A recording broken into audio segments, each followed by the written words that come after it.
Hello! In this tutorial I'm going to be showing you how I make the hair. Starting with Goku. To make a spike, you simply just draw a really wide triangle, cut it out, and bend it so both ends meet, forming a cone. Or you could draw 3 triangles all attached to each other like this, so when you fold along the lines that have been drawn, you get a spike with some flatter sides and some sharp edges. But you could just crease the paper in the cone shape to get the same effect. It's essentially the same thing. You could have 4 equal triangles making a more pyramid-like shape, or you could have a big fat triangle with 3 smaller ones creating something like this. It's all the same in the end, you just have to be creative and decide what you want to do and what you think will work best for your idea. This is an intuitive process, with my videos only acting as a guide, not a rule book. For a more advanced shape that I'll be using for Goku's hair, it might look something like this, with 2 curved triangles attached at the bottom like this that get taped together at the end here. Then the third side needs to be a separate piece since it will be curving away from the other 2 triangles, and that will be taped on like this.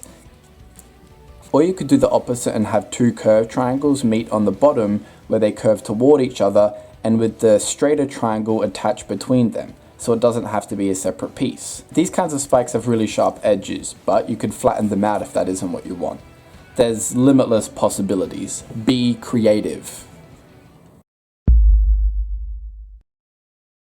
For Goku, I started with a shape like this for his first spike. I creased the paper where I wanted it to bend and folded it around like this, and just glued it to the head.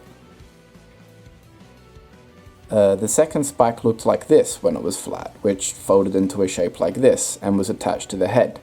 I did this a few times for each of Goku's individual spikes. It's really the same thing over and over. Now keep in mind that creating these shapes doesn't come as easy as this video makes it look. I always need to do at least one rough copy where I just draw how I think the shape should look while it's flat on a scrap piece of paper, and then I fold it together and see how it actually fits on the head. And there's always adjustments that need to be made, whether some parts are shorter, some parts are longer, and I'll spend at least 30 minutes just looking at and figuring out exactly how everything will work. For a single spike of hair, 30 minutes! I've lost entire days doing this for more complex shapes like the face or the shoulders. So it's not easy, it takes a bit of practice and a lot of mistakes. For the 5th spike here, I actually needed 2 rough copies to come up with a single shape I liked, and then I made the mistake thinking it needed to be 3 separate pieces because of the way they curved, not realizing I could just rearrange the way they would attach with each other so I could connect all of them into a single piece like this. But once I figured that out, I just colored it in and folded it together. I also had to cut the paper here at an angle like this so it could fit around the other spike already attached to his head. Now, I thought the spikes along the fringe were going to be really difficult, but as you can see, they are actually the easiest, I think. So all you need to do is just draw his spike of hair flat, the length you want with the amount of curve you want, and then just draw the exact same shape again on the opposite side, leaving them connected in the middle. Then cut it out and tape the little gaps together, creating this nice curved edge along the top of the spike. And that's it. I'm not bothering with the bottom piece here since that would be really difficult to make and you can't see it anyway. So it will just be left hollow. And just do that 5 times for each of his fringe spikes, like so.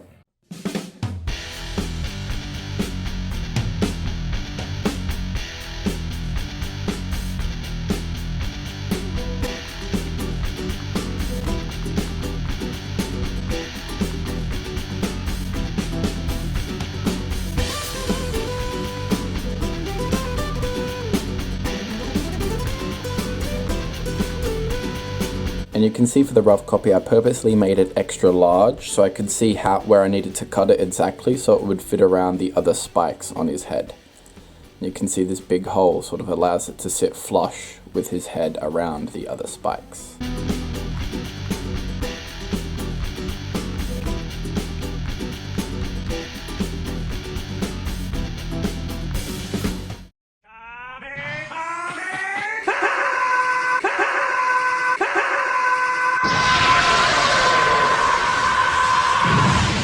The main main thing you really need to focus on with Goku's hair is just having the spikes on the side here moving towards the back, while the spikes on this side move towards the front. So from the side it looks like these are flicking forward while these are flicking back.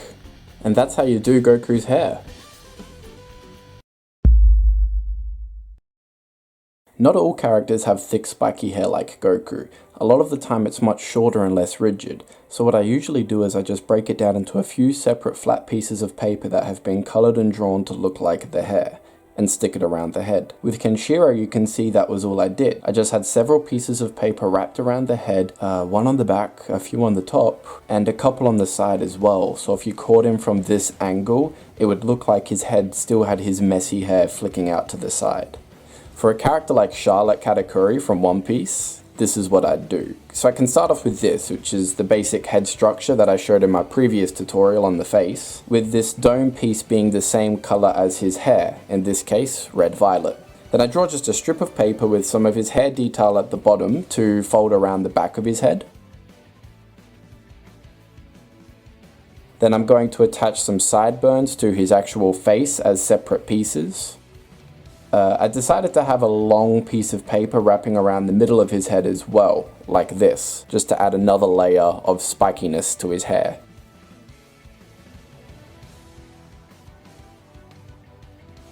And finally there is the fringe piece, which is a little bit tricky to line up since it does curve back towards the head and then down towards the ears as well. So I needed to spend a few hours to get this part right, but you may still need to add a few cuts to pull the paper back even further. And that is the most common method I'd use for the hair, and it would work well for characters like Cracker, Archer, Lancer, Soups, Joseph, Kira, and it has worked for Doflamingo and the Armored Titan. And that's it. Those are the two primary methods I use for making the hair. Thank you for taking the time out of your day to stop by, and I will see you next time.